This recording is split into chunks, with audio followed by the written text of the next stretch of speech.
Okay દીકરા, હવે જે આપણે વાત કરવાના પ્રકાશ શ્વસન. તો પહેલા તો પ્રકાશ શ્વસન ક્યારે થાય? જ્યારે વનસ્પતિ પાસે કાર્બન ડાયોક્સાઇડ નો અભાવ છે ત્યારે તે ઓક્સિજનની હાજરીમાં ગ્લુકોઝ બનાવે. એટલે કાન પેલો કે ને સીધો નહીં પકડવાનો, ઊંધો પકડવાનો છે, પણ બનાવવાનું શું છે? ગ્લુકોઝ. સામાન્ય રીતે વનસ્પતિ શું કરે? CO2 ની હાજરીમાં તેનું સ્થાપન કરે અને પ્રકાશ શક્તિની મદદથી CO2 નું સ્થાપન કરીને ગ્લુકોઝ બનાવે.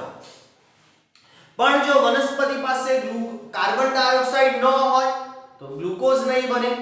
વનસ્પતિ પોતાનું અસ્તિત્વ ટકાવી ન શકે. એટલા માટે વનસ્પતિ એક અલ્ટરનેટ પાથવે યુઝ કરે કે ઓક્સિજનની હાજરીમાં તે ફોસ્ફોગ્લિસરિક એસિડ બનાવે અને પછી તેમાંથી જે છે શું બનશે? ગ્લુકોઝ બનશે. એટલે વચ્ચે બાય પ્રોડક્ટ તરીકે શું બનાવશે?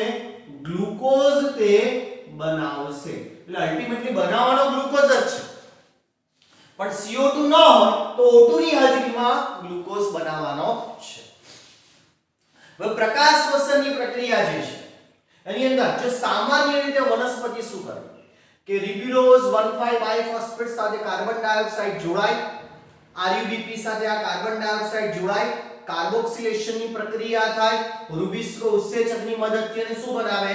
ફોસ્ફોગ્લિસરિક એસિડ બનાવે. અને ફોસ્ફોગ્લિસરિક એસિડમાંથી ગ્લુકોઝ બને, બાય પ્રોડક્ટ તરીકે ઓક્સિજન બને અને પુનઃનિર્માણ દ્વારા પાછા RUBP બને. એટલે આમ ચક્ર ચાલતું રહેશે. આ જોઈને યાદ આવતું હશે તમને કેલ્વિન ચક્ર જ છે આ, કે RUBP સાથે CO2 જોડાઈને PGA ને પછી ગ્લુકોઝ અને ફરી પાછો પુનઃ RUBP. પણ જો વનસ્પતિ પાસે CO2 ઓછો છે, એની સાંદ્રતા પૂરતી નથી, તો વનસ્પતિ ઓક્સિજનની હાજરીમાં PGA બનાવશે અને પછી ગ્લુકોઝ બનાવશે. રૂબિસ્કો એ વિશ્વમાં સૌથી વધુ પ્રમાણમાં મળતો ઉત્સેચક છે, કારણ કે દુનિયામાં બહુ મોટા પ્રમાણમાં વનસ્પતિ અને બધી જ વનસ્પતિના કોષોની અંદર આ રૂબિસ્કો ઉત્સેચક આવેલો હોય. એટલે બાયોસ્ફિયર ની અંદર વાત કરીએ તો સૌથી વધુ પ્રમાણમાં રૂબિસ્કો ઉત્સેચક આવેલો છે. અને રૂબિસ્કો ઉત્સેચકની ખાસિયત બંને પ્રક્રિયા કરે, કાર્બોક્સિલેશન અને ઓક્સિજનેશન. પણ રૂબિસ્કો જે છે, રૂબિસ્કોનું વધુ આકર્ષણ કોની સાથે છે? વધુ આકર્ષણ CO2 સાથે. એટલે જ્યાં સુધી CO2 હાજર હોય ત્યાં સુધી રૂબિસ્કો કાર્બોક્સિલેશનની પ્રક્રિયા કરે. પણ જો CO2 નો અભાવ હોય તો આ રૂબિસ્કો ઉત્સેચક ઓક્સિજનની હાજરીમાં ઓક્સિજનેશનની પ્રક્રિયા કરે. ઓકે, તો ઘણીવાર એવું થાય કોની સાથે? C3 વનસ્પતિ સાથે. કે C3 વનસ્પતિ જે છે એને ઘણીવાર જે છે શું સર્જાય? CO2 નો અભાવ. એટલે કે વાતાવરણની અંદર CO2 નો અભાવ જોવા મળે ત્યારે આ C3 વનસ્પતિ શું કરે? ઓક્સિજનની હાજરીમાં ઓક્સિજનેશનની પ્રક્રિયા કરે અને ઓક્સિજનેશનની પ્રક્રિયા દ્વારા એ શું બનાવે? C6H12O6 ગ્લુકોઝ બનાવે. આ આકૃતિ બુકમાં નથી આપેલી, બહુ ઇમ્પોર્ટન્ટ છે કે RUBP જો CO2 નો અભાવ હોય તો RUBP જે છે ઓક્સિજનની હાજરીમાં પ્રક્રિયા કરે રૂબિસ્કો ઉત્સેચકની મદદથી અને શું બનાવે? 2 કાર્બન યુક્ત, સાંભળજો, 2 કાર્બન યુક્ત ફોસ્ફોગ્લાયકોલેટનું નિર્માણ કરે. 2 કાર્બન યુક્ત. અને બીજું શું બનાવે? 3 કાર્બન યુક્ત PGA બનાવે. આ PGA સીધો ક્યાં પ્રવેશ કરે? કેલ્વિન ચક્રમાં. પણ જે આ ફોસ્ફોગ્લાયકોલેટ જે હતો એ ફોસ્ફોગ્લાયકોલેટનું રૂપાંતર શેમાં થાય? PGA માં ફરી પાછો ફોસ્ફોગ્લિસરિક એસિડ. એટલે એક PGA અહીંયા બન્યો, એક PGA અહીંયા બન્યો, અહીં બન્યો. પણ અહીં જે છે 2 ફોસ્ફોગ્લાયકોલેટના અણુઓ એટલે 2 + 2 4 કાર્બન કે 2 ફોસ્ફોગ્લાયકોલેટના અણુઓ જે છે એમાંથી એક કાર્બન CO2 સ્વરૂપે વ્યય પામે. એટલે 2 ફોસ્ફોગ્લાયકોલેટના એકમમાં 2 + 2 કાર્બન ટોટલ 4 કાર્બન, એમાંથી એક કાર્બન CO2 સ્વરૂપે વ્યય પામે અને બાકીના 3 કાર્બન જોડાઈને શું બનાવે? ફોસ્ફોગ્લિસરિક એસિડ બનાવે. અને આ ફોસ્ફોગ્લિસરિક એસિડ કેલ્વિન ચક્રમાં પ્રવેશે, ગ્લુકોઝ બને, O2 છૂટો પડે જે વાતાવરણમાં જશે અને પુનઃ RuBP બને. પણ સમસ્યા શું છે અહીંયા? CO2 નો વ્યય થાય. આ પ્રક્રિયા દરમિયાન જે છે ATP કે NADPH2 પણ કોઈ સંશ્લેષણ પામતા નથી. અને બીજું સૌથી મોટો ડ્રોબેક કે CO2 નો અહીં વ્યય થાય છે.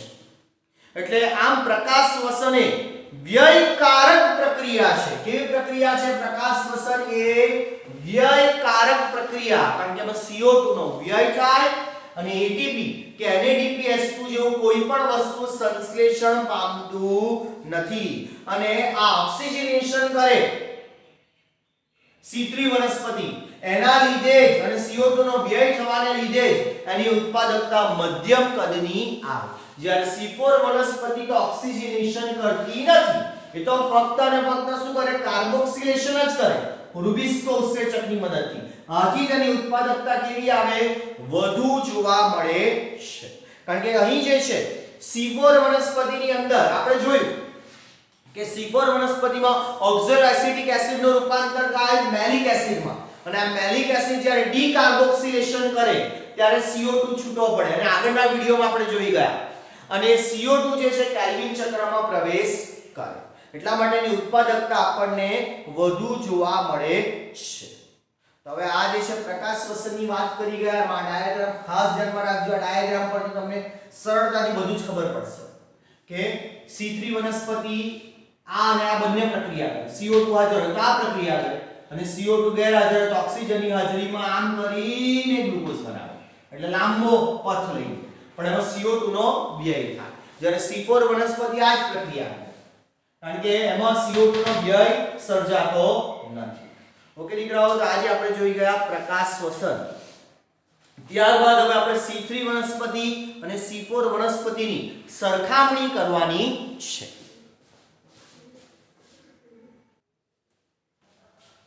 ઓકે, હવે જો આપણે સરખામણી કરીએ કે C3 અને C4 વનસ્પતિ વચ્ચેનો તફાવત, તો વિશિષ્ટતાઓ C3 વનસ્પતિ C4 વનસ્પતિ. પહેલા કેલ્વિન ચક્ર દર્શાવતા કોષનો પ્રકાર. તો C3 વનસ્પતિમાં મધ્યપર્ણના કોષોમાં કેલ્વિન ચક્ર થાય અને એક જ પ્રકારના કોષો છે. C4 વનસ્પતિમાં બે પ્રકારના કોષો, મધ્યપર્ણ અને પુલકંચુ. પણ કેલ્વિન ચક્રની પ્રક્રિયા ક્યાં થાય C4 વનસ્પતિમાં? તો પુલકંચુકના કોષોમાં, જે આપણે અગાઉના વિડિયોની અંદર જોઈ ગયા, આની આગળના વિડિયોમાં. ઓકે, પ્રારંભિક કાર્બોક્સિલેશન પ્રક્રિયા થતી હોય તેવા કોષનો પ્રકાર તો મધ્યપર્ણનો કોષ, અને અહીં પણ મધ્યપર્ણનો કોષ, કારણ કે પ્રારંભિક કાર્બોક્સિલેશન કે RuBP સાથે CO2 જોડાય અને કાર્બોક્સિલેશનની પ્રક્રિયા કરીને PGA બનાવે. અહીં અગાઉથી મધ્યપર્ણના કોષોમાં હાજર હોય ફોસ્ફોઇનોલ પાયરુવેટ 3 કાર્બન યુક્ત, એની સાથે CO2 જોડાઈને શું બનાવે? ઓક્ઝાલોએસિટિક એસિડ. એટલે કે મધ્યપર્ણના બંનેમાં મધ્યપર્ણના કોષોમાં CO2 એટલે કાર્બોક્સિલેશનની પ્રક્રિયા, પ્રથમ કાર્બોક્સિલેશનની પ્રક્રિયા C3 અને C4 બંને વનસ્પતિમાં મધ્યપર્ણના કોષોમાં થાય. પર્ણમાં CO2 નું સ્થાપન કરતા કેટલા પ્રકારના કોષો હોય છે? તો પર્ણમાં CO2 નું સ્થાપન કરતા કેટલા પ્રકારના કોષો? અહીંયા એક જ મધ્યપર્ણ. જ્યારે અહીંયા બંને કોષો, મધ્યપર્ણના કોષોમાં પણ CO2 નું સ્થાપન થાય, અને પછી જ્યારે પુલકંચુકના કોષોમાં જ્યારે મેલિક એસિડમાંથી પાયરુવિક એસિડ બને ત્યારે પેલું ડીકાર્બોક્સિલેશન દ્વારા CO2 છૂટો પડે. એ CO2 કેલ્વિન ચક્રમાં જાય અને ત્યાં એનું ફરી પાછું સ્થાપન થાય. એટલે બે જગ્યાએ CO2 નું સ્થાપન થાય C4 વનસ્પતિમાં, મધ્યપર્ણના કોષો અને પુલકંચુકના કોષો. CO2 નો પ્રાથમિક ગ્રાહક કોણ છે? તો C3 વનસ્પતિમાં RuBP 5 કાર્બન યુક્ત રિબ્યુલોઝ 1,5 બાયફોસ્ફેટ. જ્યારે અહીંયા 3 કાર્બન યુક્ત PP ફોસ્ફોઇનોલ પાયરુવેટ અથવા ફોસ્ફોઇનોલ પાયરુવિક એસિડ, જે પ્રથમ CO2 ને ગ્રહણ કરે. પ્રાથમિક CO2 ગ્રાહક કાર્બનની સંખ્યા કે પ્રથમ જે CO2 ને ગ્રહણ કરે છે એના કાર્બનની સંખ્યા RuBP ની કેટલી? 5 અને BeP ની 3. CO2 ના સ્થાપનની પ્રાથમિકની પર એટલે પ્રથમ નિર્માણ પામતો સ્થાયી પદાર્થ C3 વનસ્પતિમાં 3 કાર્બન યુક્ત ફોસ્ફોગ્લિસરિક એસિડ અને C4 માં 4 કાર્બન યુક્ત ઓક્ઝાલોએસિટિક એસિડ. CO2 ના સ્થાપનની પ્રાથમિક નિપજમાં કેટલા કાર્બન હોય? 3 કાર્બન. કેટલા કાર્બન હોય? 4 કાર્બન. શું વનસ્પતિમાં રૂબિસ્કો હોય છે? હા, બધી જ વનસ્પતિમાં રૂબિસ્કો ઉત્સેચક તો હોય જ. એ ન હોય તો પ્રકાશ સંશ્લેષણ પણ થવું મુશ્કેલ થશે નહીં. હજી અન્ય પણ આપણે મુદ્દાઓ જોવાના છે, વિશિષ્ટતાઓને સરખામણી કરવાના છે. આમાં તમને C3 અને C4 વનસ્પતિનો આખો તફાવત આવી જાય છે. ઓકે દીકરા, આગળ જો આપણે જોઈએ તફાવતમાં, તો શું વનસ્પતિમાં ફોસ્ફોઇનોલ પાયરુવેટ કાર્બોક્સિલેઝ ઉત્સેચક હોય છે? તો C3 વનસ્પતિમાં ન હોય. C3 વનસ્પતિમાં રૂબિસ્કો છે. જ્યારે C4 વનસ્પતિમાં જે મધ્યપાણાના કોષોમાં CO2 ના સ્થાપનમાં આ ફોસ્ફોઇનોલ પાયરુવેટ કાર્બોક્સિલેઝ મદદ કરે. વનસ્પતિના કયા કોષમાં રૂબિસ્કો હોય? તો C3 માં મધ્યપાણામાં, જ્યારે C4 માં કુલ કંચુકના કોષોમાં રૂબિસ્કો હોય.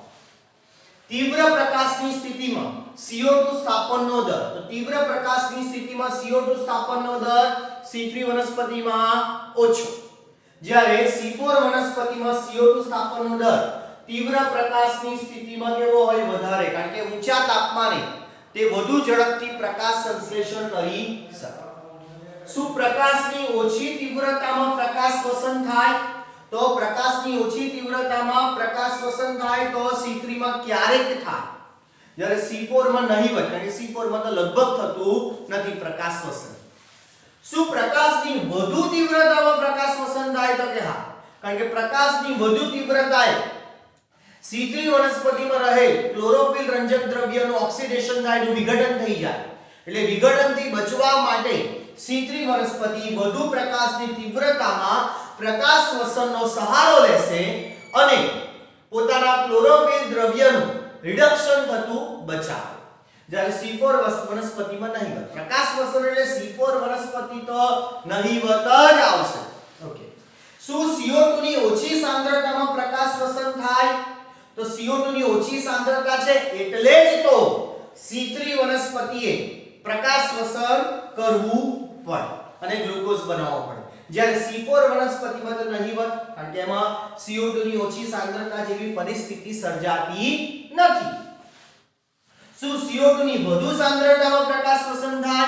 તો CO2 જો વધારે હોય તો પ્રકાશ શ્વસન કરીને CO2 નો વ્યય કરવો ને એવી ખોટી હોશિયારી વનસ્પતિ શું કામ મારે?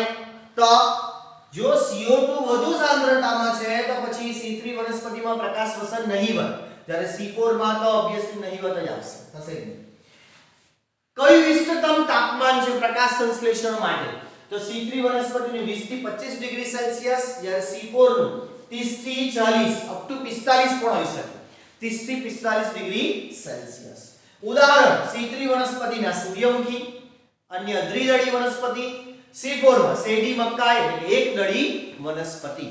ઓકે દીકરાઓ, તો આજે C3 અને C4 વનસ્પતિનો આપણે તફાવત જોઈ ગયા. એ પણ ઇમ્પોર્ટન્ટ છે, તમને ઘણો મદદરૂપ સાબિત થશે નીટ પોઈન્ટ ઓફ વ્યૂ થી. પછી આપણે જે છે એક ટોપિક કરાવવાના છીએ નીટને લગતો, જે આપણને આપેલો નથી બુકમાં, પણ કરાવી દઈએ નેક્સ્ટ વિડિયોમાં. કેમ્પ વનસ્પતિ, ક્રેઝ્યુલેશન એસિડ ચયાપચય કરતી વનસ્પતિઓ, કેમ્પ પાથવે, જેના પછીના વિડિયોમાં આપણે જોઈશું.